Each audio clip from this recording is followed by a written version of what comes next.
सवाल किया। मैं इतना नहीं समझता था कि मेरे भाई इतना कुछ बताएंगे। आज इन बच्चों को, महिलाओं को मैं उनका अभिनंदन हृदय की गहराइयों से करता हूं। संचालक महोदय अपनी प्रतिभा से पूरे वातावरण को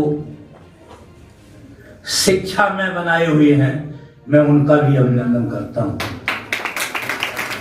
मैं वीरेंद्र जी ने आप लोगों के बीच में अपने विचार रखे, उनका भी स्वागत करता हूं। बिंदु राय ने अपनी कविता के माध्यम से सावित्रीबाई फुले के बारे में बताया आप लोगों को, उनका भी स्वागत करता हूं। स्वागत मैं संजू शर्मा का, शबाना का, रेणु पुरे का, मीना ठाकुर का और अंशु ठाकुर, उपेंद्र जी, सुरेंद्र जी और सभी पत्रकार बंधुओं का स्वागत करता हूं जो यहाँ पर आकर इस कार्यक्रम की शोभा बढ़ाए हैं। और यहाँ जो मेरी बेटियां बैठी हैं, बहनें बैठी हैं और मेरे बच्चे हैं, उनका तहे दिल से अभिनंदन करता हूं, स्वागत करता हूं और यह आशा करता हूं कि आप लोग आज इस कार्यक्रम में जो चेट्टी साहब ने आपको संबोधन किया है उस पर संकल्प लेकर जाएंगे कि हम इस विचार को आगे बढ़ाएंगे।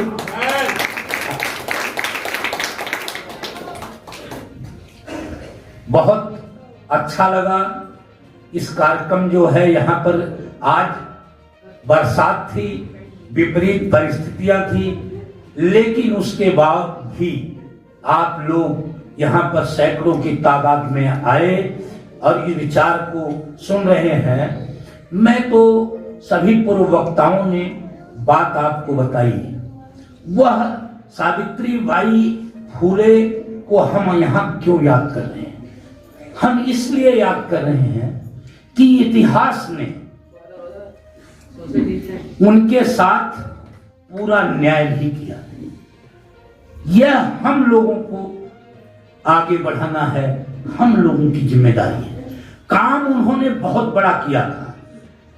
उनके पति महात्मा ज्योतिराव फूले ने जब इनकी शादी हुई तो ये मात्र 9 वर्ष की थी, वो 13 वर्ष के थे, लेकिन इन्हें पूरा ये भान ही नहीं था कि इनकी शादी भी हुई है। वो खेल समझते थे और कुछ कि यहाँ पार्टी हो रही है यही समझते थे। लेकिन जब ये थोड़ा उनमें ज्ञान हुआ और ज्योतिबाराव फुले पढ़ाई किए तो उन्हें पता लगा कि इस समाज के अंदर कितना अंतर है, कितना ऊंच नीच है, कितना छुआछूत है और मानव से घृणा करता है। पशु और पक्षी को पानी पीने का अधिकार है, मानव को ऐसा अधिकार प्राप्त नहीं है। वह पानी नहीं पी सकता, वह कहीं पर भी पूजा स्थल पर नहीं जा सकता, शिक्षा ग्रहण नहीं कर सकता। और मैं आप लोगों के बीच में ये कहना चाहता हूं कि 2000 साल से ही जो समाज का कमजोर वर्ग था और मेरी बहनें चाहे वो किसी वर्ग की थीं, उन्हें शिक्षा का अधिकार नहीं था। क्रांतिकारी इन्हें इसलिए नहीं कहा जा रहा है, क्रांतिकारी इसलिए कहा जा रहा है कि क्रांति क्या है? जो धारा के विपरीत समाज को आगे बढ़ाने के लिए काम करता है और कितने विघ्न बाधा आए उसे दूर करके उस काम को अंजाम देता, उस काम को कर देता है, वो क्रांतिकारी होता है। तो इन्होंने नजदीक से देखा समाज की गर्हित अवस्था को भी, अशिक्षा को भी, गरीबी को भी और स्वास्थ्य के बारे में भी कि यहाँ पर चिकित्सा का कोई इंतजाम नहीं है।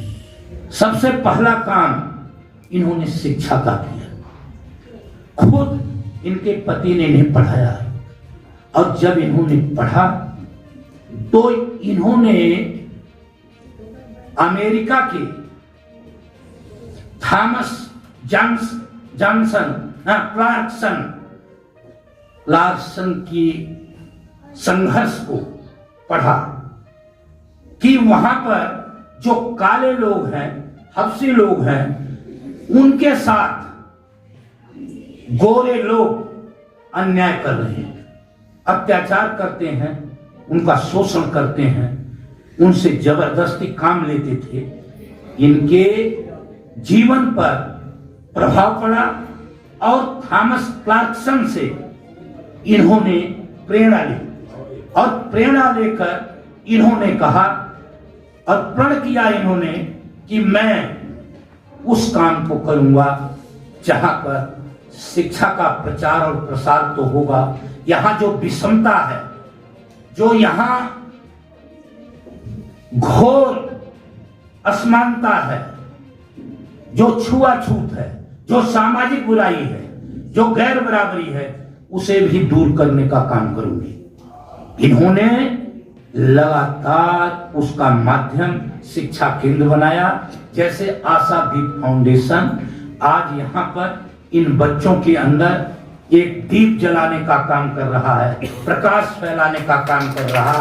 उस काम को सावित्रीबाई फुले ने कर बीड़ा उठाया करने का और अपने पति के साथ इन्होंने जैसा बताया पूर्ववक्ताओं ने कि 18 विद्यालय खोले, लेकिन विद्यालय खोलने में इन्हें बहुत कठिनाइयों का सामना करना पड़ा।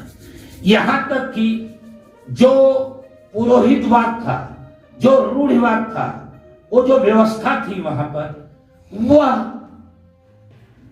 उनका ऐसा मकड़ जाल था कि वो समाज में फैला रखा था कि स्त्री अगर शिक्षा प्राप्त कर लेगी तो वो नर्क में जाएगी। नर्क का वातावरण बनाया था, डराते थे समाज को कि स्त्री को, दलित को, पीड़ित को, शोषित को और जो उपेक्षित वर्ग है, वंचित वर्ग है, उसे शिक्षा न मिल जाए।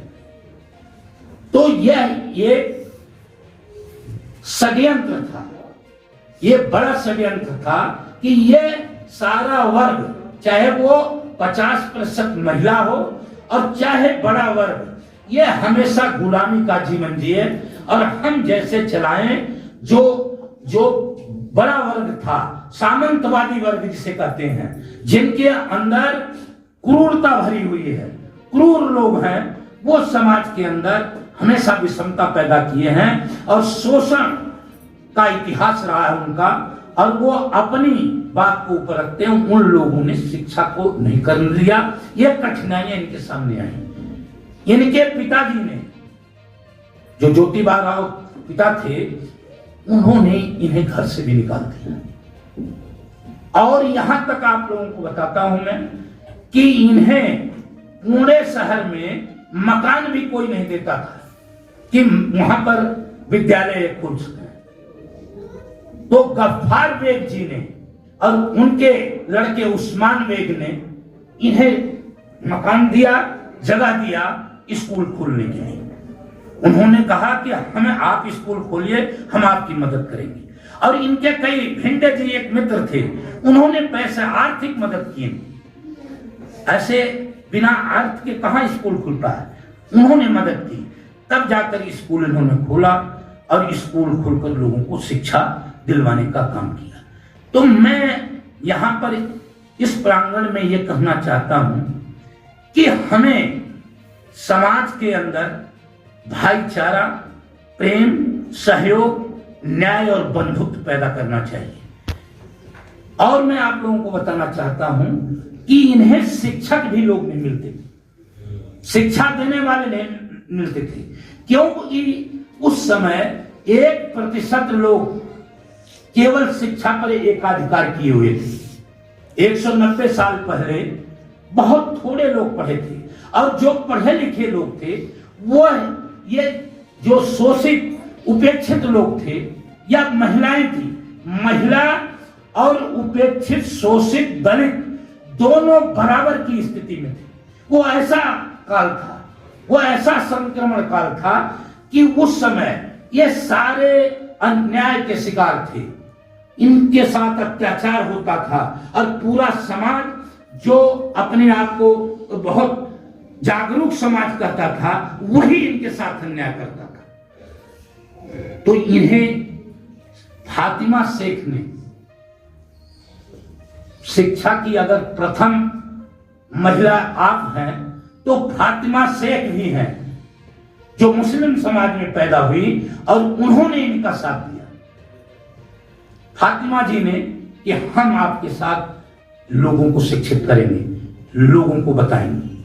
तो इन्होंने और इनके जब इन्हें निकाल दिया गया घर से तो ये अपने भाइयों के यहाँ गए और भाइयों के यहाँ भी ये सकते हैं। तो संगठित और शिक्षित रहकर ही हम किसी की सेवा कर सकते हैं। यहाँ पर विभेद पैदा किया जाता, अंतर पैदा किया जाता। जो लोग अच्छा काम करना चाहते हैं समाज का, उनमें रोड़े अटकाते हैं, कुछ ऐसे ताकते हैं जो हमेशा रह काम करती हैं, वो विपरीत दिशा में वर्क करती हैं कि हम इस समाज को आगे नहीं बढ़ने देना चाहते। नहीं तो आज 21वीं सदी में भारत है और यहाँ पर शिक्षा और चिकित्सा, मैं बता दूं आपको कि विश्व में भारत का 136वां स्थान है।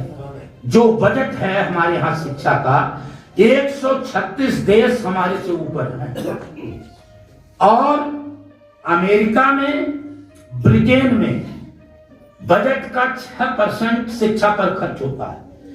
जापान में और क्यूबा में 10% खर्च होता है और हमारे यहाँ तो कुछ पता ही नहीं कुछ खर्च होगा कि नहीं। उत्तर प्रदेश के अंदर, बिहार के अंदर सबसे ज्यादा अध्यापक ही स्कूल में नहीं है। लाखों लाखों पद खाली पड़े हैं बिना पढ़ा। 10 लाख पूरे देश के अंदर शिक्षक के पद खाली हैं। जब शिक्षक ही नहीं रहेंगे तो शिक्षा कौन देगा? पैमाना है कि 40 बच्चे एक क्लास में पढ़ने चाहिए, एक टीचर पर 40 बच्चा होना चाहिए। लेकिन यहाँ तो भेड़िया घसा में पता नहीं कितने, जब मास्टर ही नहीं है तो क्या पढ़ाएंगे और वो क्या पढ़ेंगे। हमारे यहाँ कोठारी आयोग 1964 में बना था जिसने सिफारिश की थी कि कम से कम बजट का 6% रुपया शिक्षा पर खर्च करना चाहिए। लेकिन हमारे देश का दुर्भाग्य है, यहाँ के नीति बनाने वाले लोग जो सबसे बुनियादी काम है उस पर यहाँ काम नहीं हो पाया। ये अफसोस की बात है। और मैं आप लोगों के बीच में बताना चाहता हूँ, यूनेस्को जो विश्व की एक संस्था है उसने अध्ययन किया है, यहाँ पर अध्ययन किया कि सबसे ज्यादा अनपढ़ विश्व में भारत में रहते हैं, हिंदुस्तान में, हमारे यहाँ। और हम बने हुए हैं कि हम विश्व गुरु बनेंगे। मैं कई बार कहता हूं कि आप विश्व का चेला नहीं बन सकते, गुरु कहां से बनोगे? क्योंकि जब यहाँ पर अशिक्षित इतने ज्यादा लोग हैं, बात ही नहीं जानते कुछ, तो आप कहां से गुरु बन जाओगे? गुरु तो वो बनेगा जहां पर उच्च शिक्षा हो। तो आप लोगों को मेरा यही कहना है कि समाज के अंदर आज वर्तमान स्थिति भी बहुत ज्यादा अच्छी नहीं है। तब तो था ही कि बहुत बड़ा काम उस समय सावित्रीबाई फूले जी ने किया, लेकिन आज भी हम लोगों को जागरूक रहने की जरूरत है। और आज जो शिक्षा है, शिक्षक जो है उसे नैतिक शिक्षा देनी चाहिए बच्चों को। सबसे पहले नैतिक शिक्षा और समाज कैसे उत्कृष्ट बने, समाज कैसे अच्छा बने, उसकी शिक्षा देनी चाहिए। लेकिन आज शिक्षित लोग भारत के अंदर सबसे ज्यादा वह काम कर रहे हैं जो शिक्षा के द्वारा नहीं करना चाहिए। आज संसाधनों की लूट है, वो तो शिक्षित लोग हैं, संसाधनों को लूट ले रहे हैं। उन्होंने संसाधनों पर कब्जा कर रखा है और हैं वो बड़े शिक्षित लोग, तो उन्होंने नैतिक शिक्षा नहीं पाई, उन्होंने समाज का हिस्सा वो नहीं दे पा रहे हैं। सावित्रीबाई फूले ने समाज को जो उन्होंने शिक्षा ग्रहण की वो दिया है। जब वहां अकाल पड़ गया दुर्भिक्ष 1876 में, तो उन्होंने 42 भोजन के केंद्र खोले कि लोगों को जो जरूरतमंद है वो यहां से भोजन कर सकते हैं। आज जैसे कोरोना काल में हमारे यहाँ वही स्थिति पैदा हो गई थी और बहुत से समाज के लोग और हमारे चेट्टी साहब भी, इन्होंने लोगों की बहुत मदद की। वैसे आप देखिए कि 190 बरस के पहले 42 केंद्र खोलना, खाना खिलाना लोगों को कितनी बड़ी बात थी। और इन्होंने कभी भी इसकी परवाह नहीं की। वो तो आपको वक्ताओं ने बता दिया, मैं केवल एक बात बताऊंगा, जो छूट जाती है वही बताऊंगा। इन्होंने जो बच्चों के लिए प्रसूति गृह स्त्रियों के लिए बनाया था और उसमें जसवंत जो पैदा हुए उन्हें इन्होंने गोद लिया और वो इतने बड़े डॉक्टर बने।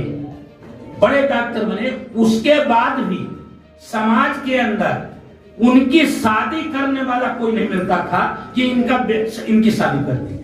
मतलब इतना अंतर था, जातीय अंतर इतना था कि ये छोटी जात में पैदा हुए हैं, गरीब जात में पैदा हुए हैं और जब तो डॉक्टर बन चुके थे और उसके बाद भी ऐसी स्थिति थी। तो इस स्थिति को हम लोगों को खत्म करना है, तभी सावित्रीबाई फूले का जो सपना है वो साकार हो सकता है। और फिर उनके जब शादी हुई उसके बाद जो उनका मिशन था, सत्य शोधक समाज जो बनाया उन्होंने, फूले जी ने, जब उनका देहावसान हो गया तो सावित्रीबाई फूले उसकी अध्यक्षा बनी और उन्होंने काम किया, लोगों को जोड़ने का काम किया, उनके मिशन को आगे बढ़ाने का काम किया। तो हम लोगों को समाज के अंदर हमारा एक कर्तव्य है कि भाईचारा, प्रेम कायम हो। यहाँ समाज में हम एक दूसरे से मिलकर रहें। जाति और धर्म की जो दीवार है यहाँ पर, उसे तोड़ने का काम करें। जाति और धर्म की दीवार को तोड़ने का काम करें। मानव धर्म है, इंसानियत धर्म है। यहाँ पर इंसान अगर हम बन गए तो हमने सावित्रीबाई फूले के मिशन को आगे बढ़ाने का काम कर दिया। मैं आप लोग यहाँ पर बहुत देर से हैं और बहुत कुछ आप लोगों ने पूर्व वक्ताओं से भी सुन लिया है। मैं इतना ही कहना चाहता हूँ कि हम अगर इनके बताए रास्ते पर एक कदम भी चल सके, अब कदम बढ़ा दें और लोगों से प्यार लोगों के अंदर बिखेर दें, यही सबसे बड़ी सावित्रीबाई फूले के लिए सबसे बड़ी हमारी श्रद्धांजलि होगी। और हम तो ज्योतिबा राव फूले को भी नमन करते हैं कि उन्होंने सावित्रीबाई फूले को इस स्थान तक पहुंचाया जिन्होंने महिलाओं के अंदर शिक्षा का प्रचार प्रसार किया। नहीं तो हमारी बेटियां बहनें उस समय कहाँ शिक्षा प्राप्त कर सकती थी। हम आप लोगों का बहुत बहुत अभिनंदन करते हैं, धन्यवाद करते हैं और आशादीप फाउंडेशन का भी बहुत अभिनंदन करते हैं, धन्यवाद करते हैं कि यहाँ के जितने भी कर्मचारी, अधिकारी और सारे लोग सुबह से लगे हुए हैं इस कार्यक्रम को सफल बनाने में। मैं सबका धन्यवाद करता हूँ और आशा करता हूँ कि आप इस ऐसे ही कार्यक्रम को जो शिक्षा के क्षेत्र में, चिकित्सा के क्षेत्र में अग्रगणी है, उसे करते रहेंगे। एक बात नहीं बताई गई है, उसे भी बता देता हूँ कि जब वहां पर पुणे में प्लेग फैला तो इन्होंने बढ़ चढ़कर उसमें हिस्सा लिया और प्लेग की ही बीमारी से इनका देहावसान हुआ। तो वह जो चिकित्सा का काम था वो इन्होंने वहां पर किया कि पूरा जसवंत जी को दवाई का, गोली का इंतजाम करवाते थे उनके बच्चे। तो आज जो चिकित्सा का यहाँ पर है, वो भी जो सरकारी क्षेत्र है हमारा, वो भी अपने कर्तव्यों का निर्वहन नहीं कर पा रहा है। गरीबों को चिकित्सा नहीं मिल पा रही है और प्राइवेट जो अस्पताल हैं वो लूट के केंद्र बने हुए हैं। हमें जो है सरकार से भी हमारी ये मांग है कि अगर आप सावित्रीबाई फूले के मिशन को बढ़ाना चाहते हो तो और ज्यादा से ज्यादा अस्पताल जो है उन कमजोर वर्गों को, जरूरतमंद को खोलना चाहिए जिससे उनका इलाज हो सके। वर्तमान स्थिति में मैं इतना ही कहना चाहता हूं और पुनः आप लोगों का अभिनंदन करता हूं। धन्यवाद।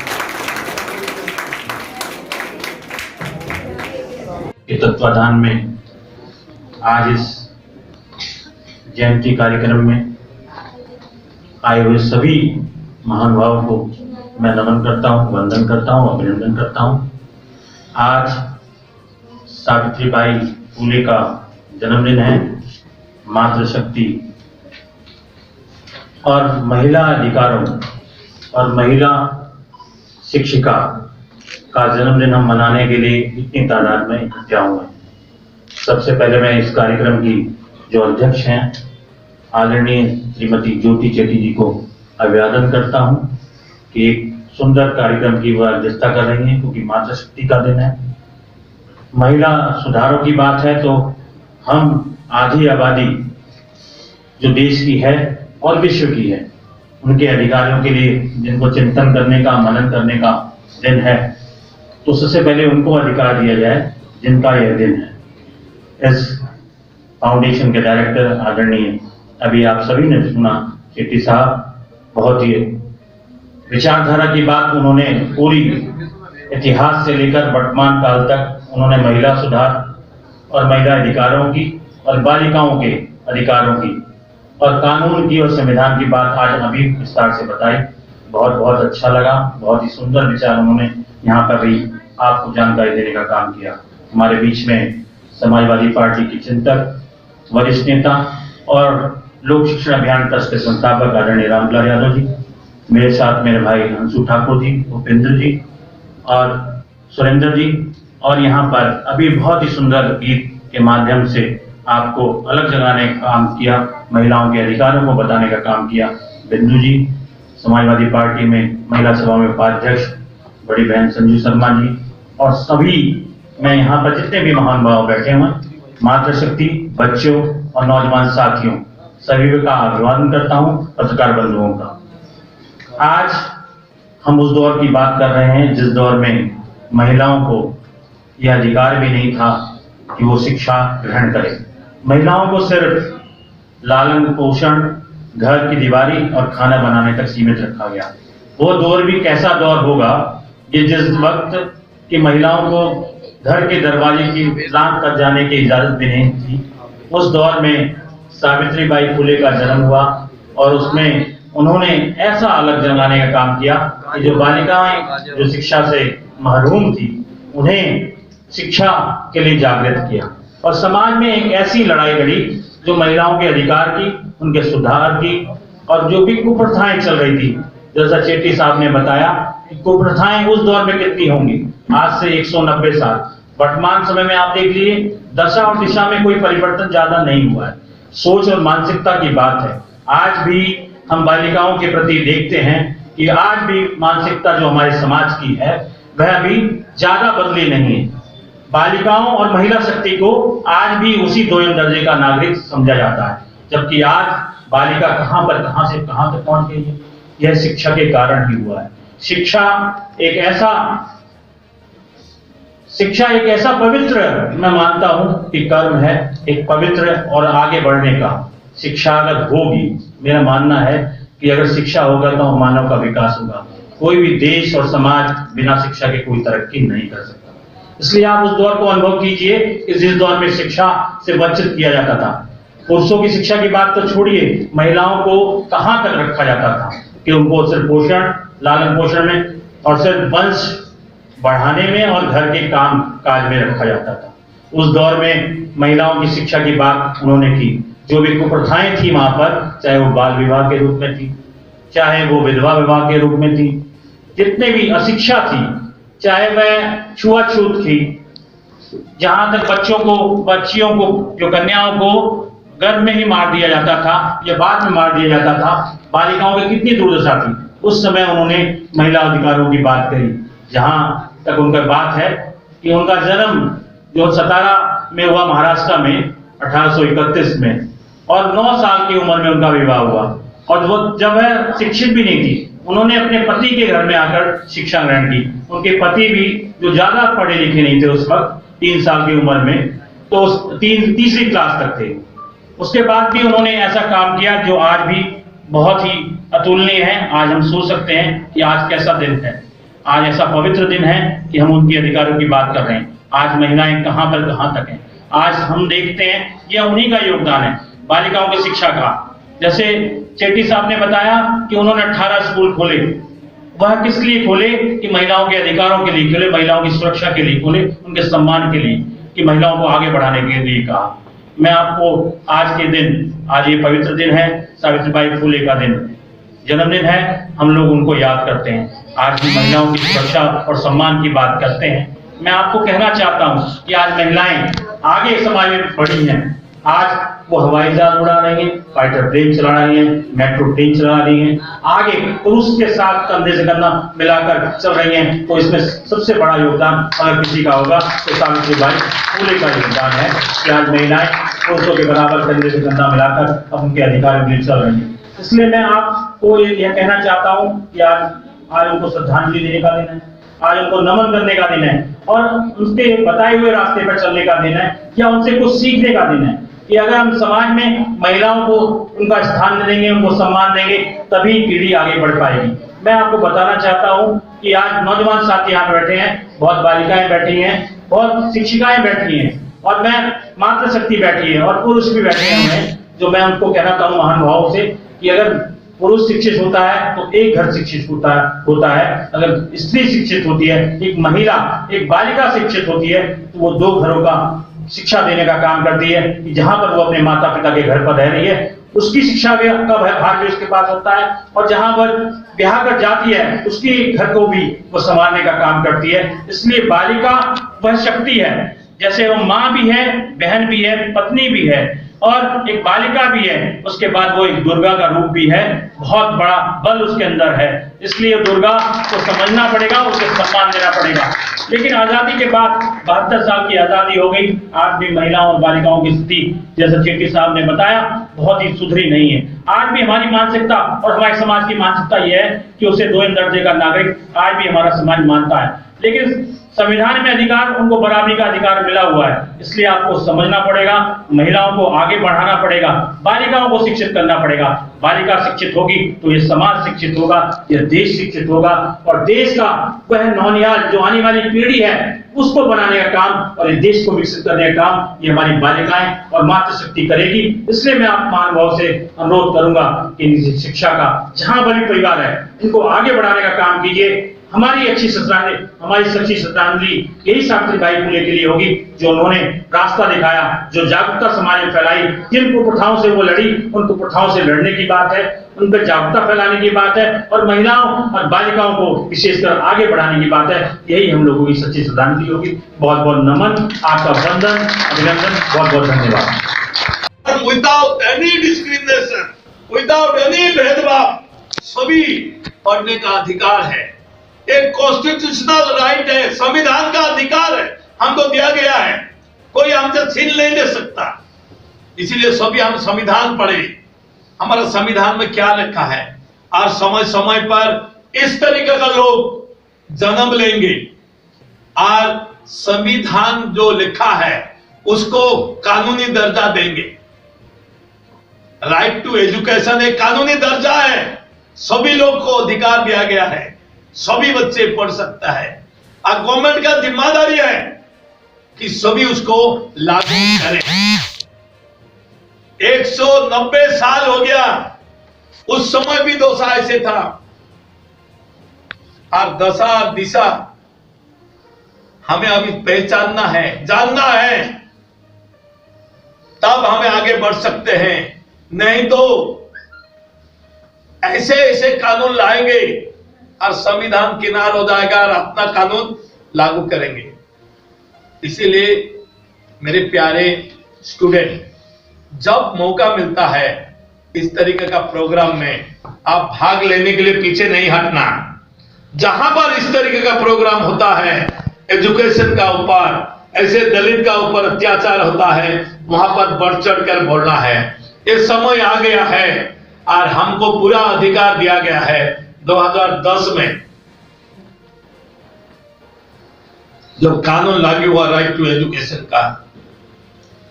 ये हम उसको बहुत लोग को जानकारी नहीं है।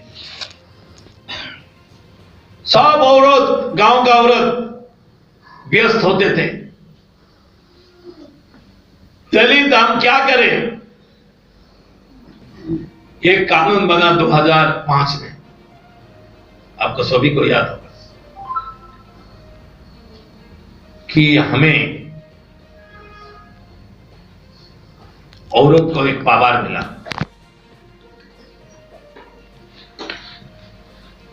और जो औरत को अत्याचार हो रहा था घर में भी अत्याचार, और औरत को एक कानून मिल गया कि 2005 में कोई औरत को बिना परेशान में मार नहीं सकते, डांट नहीं सकते। वो कानून में उनको दर्जा दिया गया। और राइट टू एजुकेशन एक्ट आया, राइट टू इंफॉर्मेशन एक्ट आया। सभी कानून बना है, कोई ना कोई उस कानून को आगे बढ़ाने के लिए मदद क्या है। तो राइट टू इंफॉर्मेशन एक्ट हमारे पास है, उसको हम इस्तेमाल कर सकते हैं। पूरा संविधान में लिखा है कि एक गांव में का विकास होता है, वो विकास में कितना पैसा आया और कैसे बना, क्वालिटी काम हुआ कि नहीं, आपका पूरा अधिकार है जानने के लिए। लेकिन हमको जानकारी नहीं होता है। और कायदा में वहां पर लिखा एक बोर्ड लगाना चाहिए कि ये काम में इतना पैसा आया और इतना खर्चा हुआ और इतना रह गया। ये राइट टू इंफॉर्मेशन एक्ट है। तो हमें अभी पीछे नहीं रहना मेरे बच्चों, और आगे बढ़ना है। हमारे पास संविधान और कानून हमारे पास बहुत है, लेकिन उसको लागू कौन करेगा? उसको लागू हम करेंगे, आप करोगे। आप जब तक आवाज दोगे नहीं, वो कानून किताब में ही रह जाएगा। अगर सावित्री भाई अगर आवाज नहीं उठाती तो वो 18 स्कूल नहीं बनता। प्रथम पहला अनाथ आश्रम नहीं बनता अगर ये आवाज नहीं उठाती। तो अभी भी विधवा शादी नहीं करती अगर ये आवाज नहीं उठाती। तो और सभी औरतों के लिए, अभी मैडम बोल रही थी, ज्यादा पावर औरत का पास है। अगर औरत चाहेगी तो क्या कर नहीं सकती। वो मां भी है और दुर्गा भी है। इसीलिए हमें अभी भी जो कुप्रथा है, पता है आप कि 35% गर्ल चाइल्ड हिंदुस्तान में 5 साल से पहले मृत्यु होता है। ये स्टैटिस्टिक है। 100 में से 35 लड़कियां उनका 5वां जन्मदिन देख नहीं पाते। कारण क्या है? नेग्लेक्ट है, एक्सप्लॉइट है।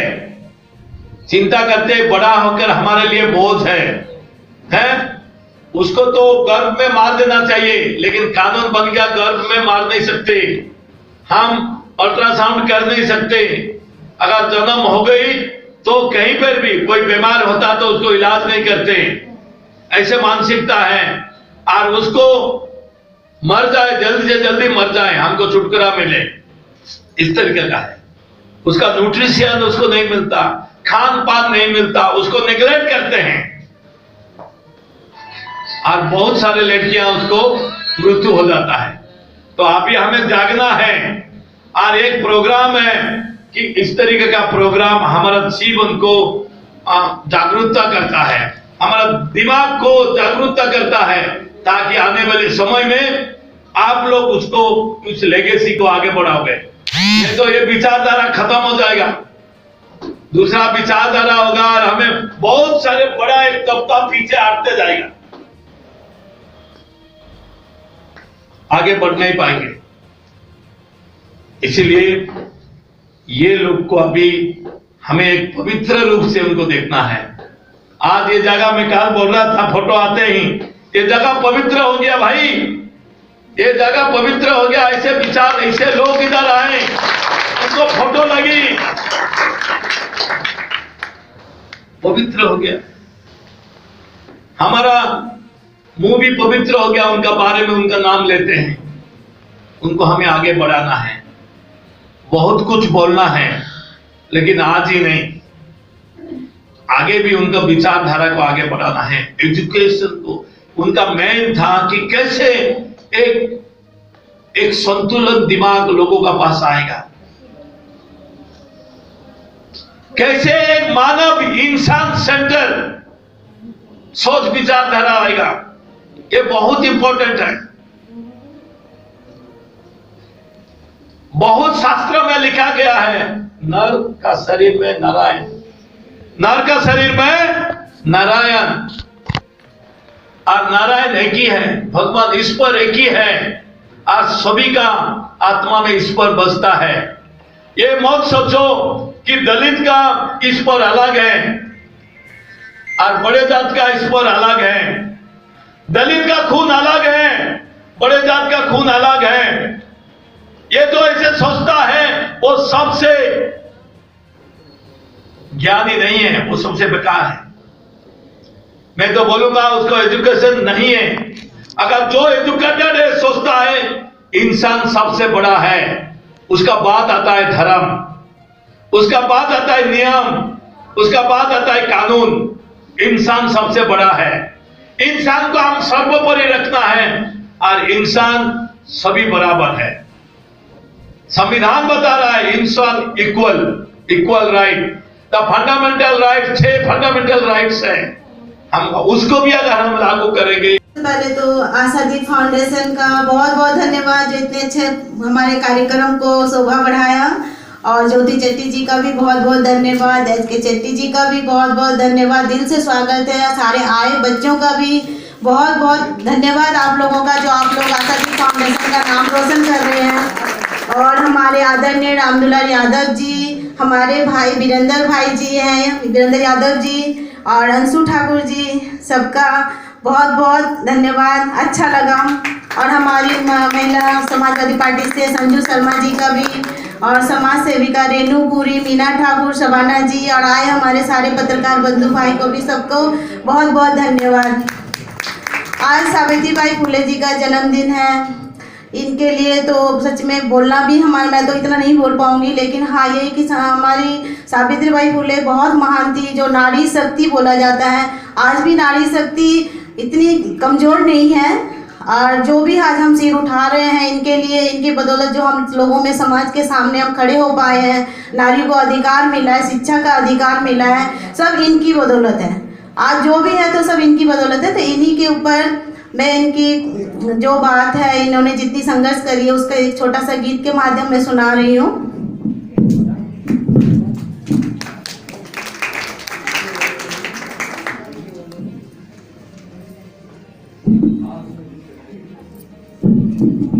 हमारी भारत की प्रथम महिला जो शिक्षा की लड़ाई लड़ी है, तो इसी के ऊपर है।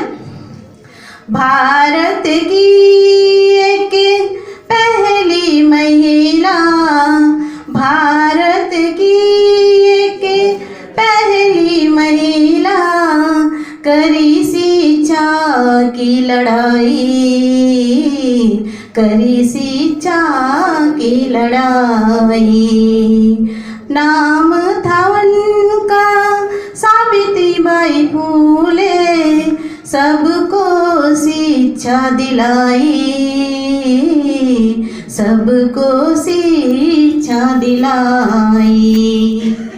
जन्म लिया जब धरती पे आई, जन्म लिया जब धरती पे आई, जीवन हुआ कठिनाई, जीवन हुआ कठिनाई। फिर बिना पीछे हट पाई, फिर बिना पीछे हट पाई। नाम था उनका सावित्रीबाई, इनकी वजह से दुनिया ने देखा, इनकी वजह से दुनिया ने देखा, जा पाई, बेटी चांद पे जा पाई, करी शिक्षा की लड़ाई, फिर भी ना पीछे हट पाई, फिर भी ना पीछे हट पाई, वो थी सावित्री बाई। धन्यवाद।